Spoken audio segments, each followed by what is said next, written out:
안녕하십니까. 저는 장로의 신학교 김초롱입니다.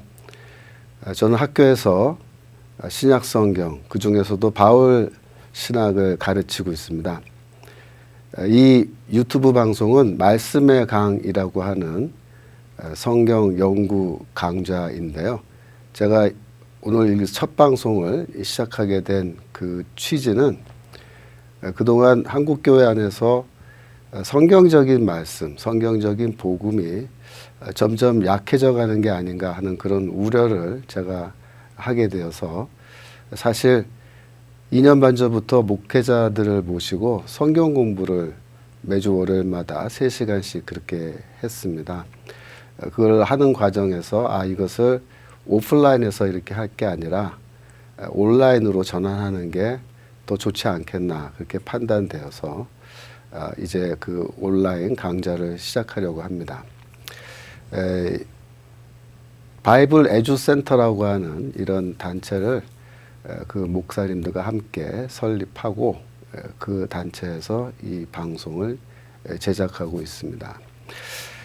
이 방송은 장기적으로는 제가 그런 좀 소망을 갖고 있습니다. 가능하면 전국적인 규모의 평신도 말씀 운동을 이 방송을 통해서 하면 좋겠다. 그렇게 생각하고 있습니다. 그래서 이 방송은 단기간 하고 끝나는 게 아니라 좀 장기적인 그런 계획을 가지고 하고 있고요. 모든 방송은 다 무료로 여러분들이 들으실 수 있습니다. 뿐만 아니라 이 방송에서 사용하는 저의 강의록과 또 파워포인트 이런 것들까지 전부 다 여러분들에게 이제 무료로 제공하려고 합니다. 아직 웹사이트가 다 제작이 안 돼서 이제 곧 제작되는 대로 다 올려드리도록 하겠습니다. 이 방송에서는 제가 주로 특정한 주제를 가지고 시리즈로 이제 강의를 해나가려고 하는데요. 첫 번째 강의의 주제는 언약입니다. 그래서 첫 번째 강의 제목은 구약과 신약, 언약은 무엇인가 하는 건데요. 여러분들 다 아시다시피 성경은 구약 성경과 신약 성경 이 두 권의 책으로 되어 있습니다. 신구약 성경을 영어로는 이제 올드 테스타먼트, 또 뉴 테스타먼트 이렇게 부르죠. 여기서 영어 단어 테스타멘트란 단어는 라틴어 테스타멘툼에서 유래한 건데요. 라틴어 사전을 찾아서 이 단어의 뜻을 보면은 카브넌트라고 되어 있습니다. 우리말로는 이제 언약이란 뜻이죠. 그러니까 구약 성경은 구약은 옛 언약이고 신약은 새 언약이란 뜻이고 구약 성경은 옛 언약의 책, 신약 성경은 새 언약의 책 그런 뜻이 되는 거죠. 교회는 이 두 권의 책을 정경이라고 부릅니다. 영어로 캐논이라 그러는데 그 뜻은 신앙의 기준이다 그런 뜻이죠. 구약 성경에 보면은 언약의 종류가 이제 여러 가지가 이렇게 나옵니다. 첫 번째 아담 언약, 또 노아 언약, 아브라함 언약, 제사장 언약, 또 시내산 언약, 다윗 언약, 새 언약 등등 이렇게 되어 있는데요. 아담 언약을 우리가 보면은 물론 창세기에는 이제 아담과 하나님이 이제 언약을 맺었다 그런 말은 이제 나오지 않습니다만 호세아서 6장 7절에 그들은 아담처럼 언약을 어기고 거기에서 나를 반역했다. 그래서 아담처럼 언약을 어겼다라는 말에서 우리가 유추해서 아담 언약이라는 것을 우리가 이야기할 수가 있겠습니다. 두 번째로 노아 언약은 창세기 6장 18절에 그러나 너와는 내가 내 언약을 세우리니 그렇게 돼 있죠. 그래서 방주로 들어가라. 여기에서 이제 최초로 성경에서 언약이라는 말이 등장하게 되는 겁니다. 아브라함 언약은 다음에 또 말씀드릴 수 있을 것 같고요. 그 다음에 제사장 언약의 예를 보면은 민수기 25장에 비느하스 사건이라 그러죠. 그 12절에 보면은 그러므로 말하라 내가 그에게 그는 이제 비느하스라는 제사장인데요. 그에게 내 평화의 언약을 주리니 그와 그의 후손에게 영원한 제사장 직분의 언약이라 그렇게 되어 있습니다. 그래서 이 구절이 굉장히 중요한 구절인데 이것은 다음번에 또 더 자세하게 다룰 기회가 있겠습니다.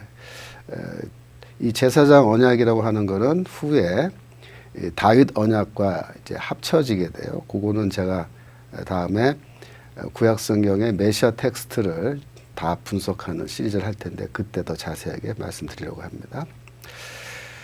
당분간 이 강의에서는 이제 신해산 언약과 새 언약 이 두 가지에 초점을 맞춰서 그렇게 강의를 하려고 합니다.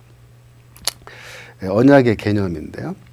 구약학자들이 이 언약을 설명할 때 고대 근동 국가인 히타이트란 나라가 있어요. 그 히타이트 문서에 나오는 종주국과 속국 사이의 조약을 뭐 군신관계의 조약이다 그렇게 말할 수 있는데 그 조약과 형태 혹은 구조가 유사하다 그런 지적을 많이 하는데요. 근데 이렇게 설명해서는 언약이 무엇인지 제대로 이해가 잘 되지 않습니다. 제가 그래서 어떻게 하면 언약을 잘 설명할 수 있을까 좀 고민을 해봤는데 제 결론은 언약은 계약과 이렇게 비교했을 때 가장 쉽게 이해될 수 있다는 겁니다. 여러분 언약은 계약과 틀립니다. 그래서 언약은 이제 영어로는 covenant라고 그러고 계약은 아예 또 contract이라고 하는 별도의 단어가 영어 단어로 있습니다. 계약은 뭐냐? 계약은 A와 B라는 두 사람이 있으면 주체가 있으면 두 주체가 무엇인가를 교환하기로 약속하는 겁니다. 상품을 교환한다든지 화폐, 서비스 등 다양한 재화를 서로 교환하기로 약속하는 거죠. 그러니까 A가 B에게 무엇을 해주면 또 B는 A에게 무엇을 해주는 그런 약속이고 뭐 한마디로 이건 물물 교환의 약속이다 그렇게 말할 수가 있겠습니다. 그러면 언약은 뭘까요?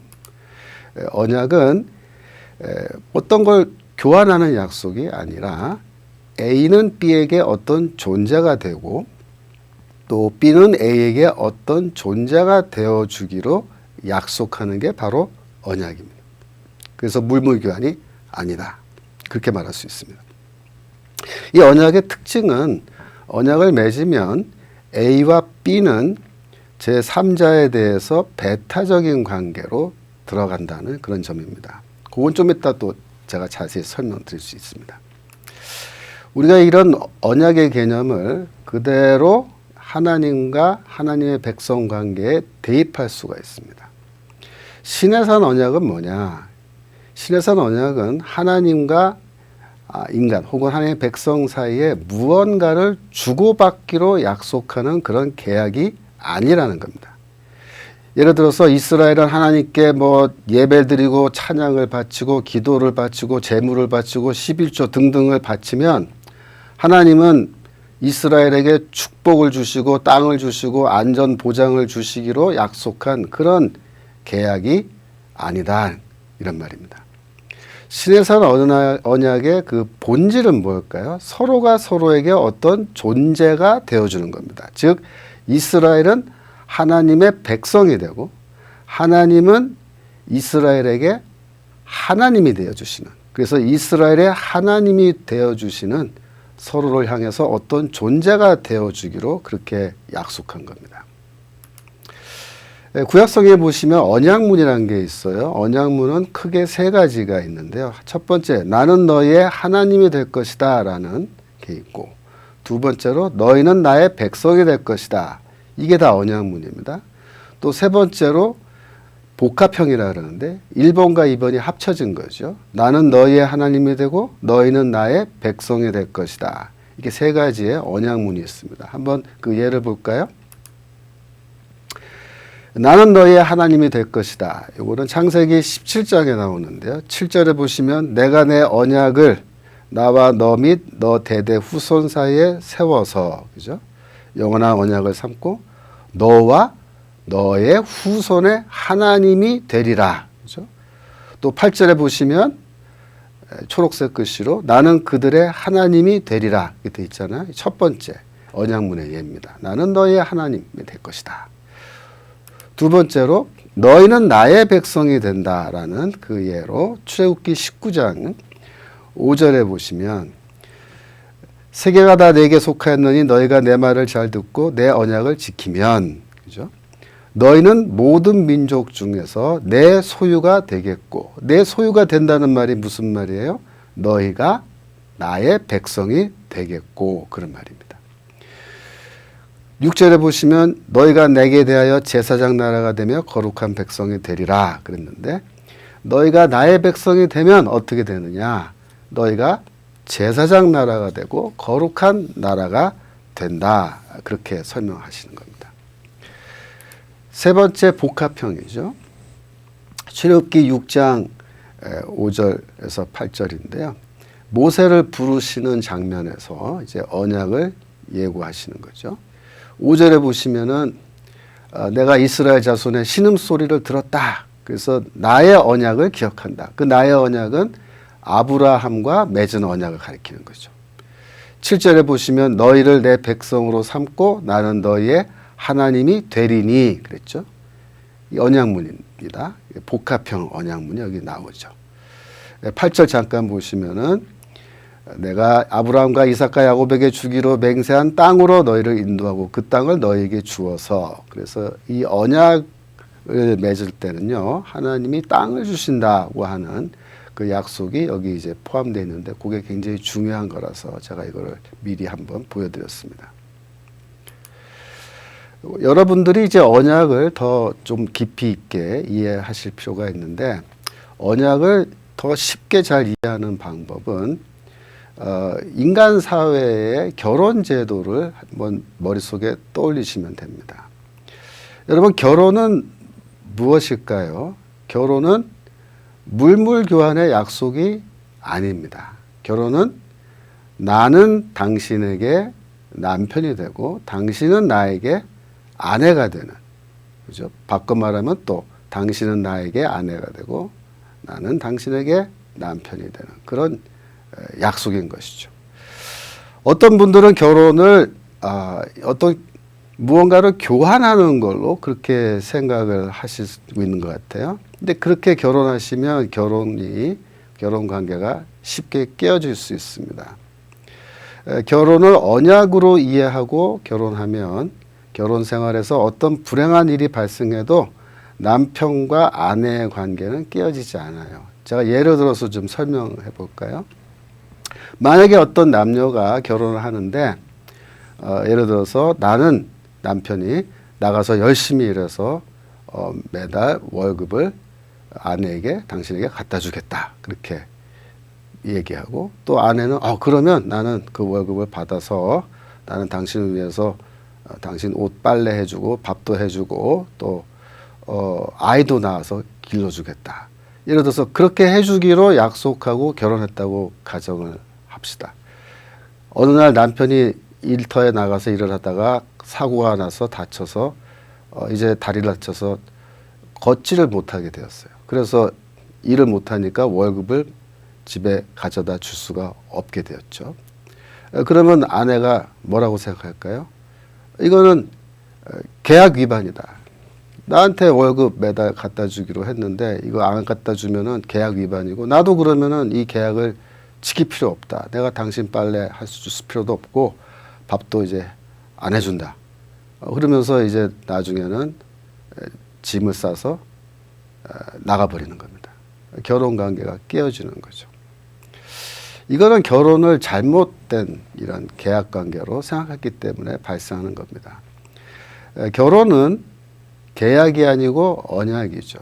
나는 당신에게 남편이 되고 당신은 나에게 아내가 되어주기로 약속했기 때문에, 설사 남편이 어느 날 직장에 나가서 일하다가 사고가 나서 다리를 다쳐서 걷지 못하고 그래서 월급을 갖다 주지 못한다 하더라도 여전히 그 남자는 나의 남편이고, 그죠? 나는 그에게 아내가 되는 겁니다. 그래서 결혼 관계가 그렇게 쉽게 깨어지지 않는 거예요. 성경은 결혼은 계약이 아니라 언약이라고 그렇게 분명하게 말하고 있습니다. 말라기 2장 14절 보시면 이는 너와 내가 어려서 맞이한 아내 사이에 여호와께서 증인이 되시기 때문이라. 그는 내 짝이요 너와 서약한 아내로되. 이렇게 되어 있습니다. 너와 서약한 아내라는 말을 제가 히브리어로 이렇게 보니까 너의 언약의 아내다, 그렇게 직역할 수 있는 단어예요. 결혼을 통해서 남자와 여자는 그래서 이러한 남편과 아내가 되는 언약을 맺은 거죠. 그래서 구약 성경에서는 하나님이 이스라엘과 하나님 사이의 관계를 남편과 아내 관계로 그렇게 보시고 그렇게 이야기하십니다. 예레미야서 2장 2절에 보시면 내가 너를 위하여 내 청년의 때의 인내와 내 신혼 때의 사랑을 기억하노니, 이제 청년의 때라 그랬는데 이제 너의 젊었을 때 그런 뜻이겠죠. 곧 씨 뿌리지 못하는 땅 그 광야에서 나를 따랐음이니라, 이렇게 말씀하시는데, 이스라엘이 광야 40년 지내는 그 기간이 부부관계로서 결혼하고 시내산 언약을 맺었으니까 부부가 되어서 서로 신혼 생활을 하는 기간이었다, 그렇게 하나님께서 말씀하시는 겁니다. 예레미야서 3장 14절에 보시면 나 여호와가 말하노라 배역한 자식들아 돌아오라 나는 너의 남편임이니라 라고 해서, 하나님이 나는 너의 남편이고 이스라엘 너희는 나의 아내다, 이렇게 말씀하시는 겁니다. 언약의 당사자는요, 이렇게 언약을 맺으면 배타적 관계로 들어가게 됩니다. 즉 남편과 아내 사이에 제3자가 둘 사이에 끼어들 수 없죠. 그걸 가리킨 겁니다. 배타적 관계 속으로 들어가는 겁니다. 만약 결혼을 했는데 제3자가 남편과 아내 사이에 끼어들어서 삼각관계가 되어버린다면 그것은 그 자체로서 언약을 위반하는 게 되는 겁니다. 마찬가지로 시내산 언약을 맺은 이스라엘과 하나님은 이제 배타적 관계로 들어가게 된 겁니다. 그렇다면은 자, 어떻게 됐을까요? 이스라엘은 남편 대신 하나님과의 언약을 잘 지켰을까요? 배타적인 관계를 잘 유지했을까요? 그게 이제 문제가 되는 거죠. 자, 오늘 강의를 간단하게 정리합니다. 성경은 구약과 신약으로 되어 있는데 구약은 옛 언약, 신약은 새 언약이라는 뜻이죠. 언약에는 여러 가지 종류가 있었습니다. 이제 언약의 개념인데, 개념은 어떤 걸 교환하는 게 아니라 언약은 서로가 서로에게 어떤 종류의 존재가 되어주기로 약속한다는 거였죠. 언약문은 뭐 여러 가지가 있는데 복합형을 보면은 나는 너희에게 하나님이 되고 너희는 나의 백성이 된다 하는 게 언약문이었죠. 그래서 언약을 가장 쉽게 설명하고 이해하는 지름길은 인간 사회의 결혼 제도를 머릿속에 떠올리면 된다. 또 마지막으로 언약의 당사자는 배타적 관계로 들어간다는 겁니다. 자, 그래서 정말로 이스라엘은 그런 배타적 관계를 잘 유지했을까요? 여러분 생각이 어떻습니까? 저는 다음 주에 이 문제를 좀 집중적으로 다루겠고요. 그 다음에 이제 다음 주에는 새 언약의 약속에 대해서 다루도록 하겠습니다. 여기까지 해서 1강을 마치도록 하겠습니다. 감사합니다.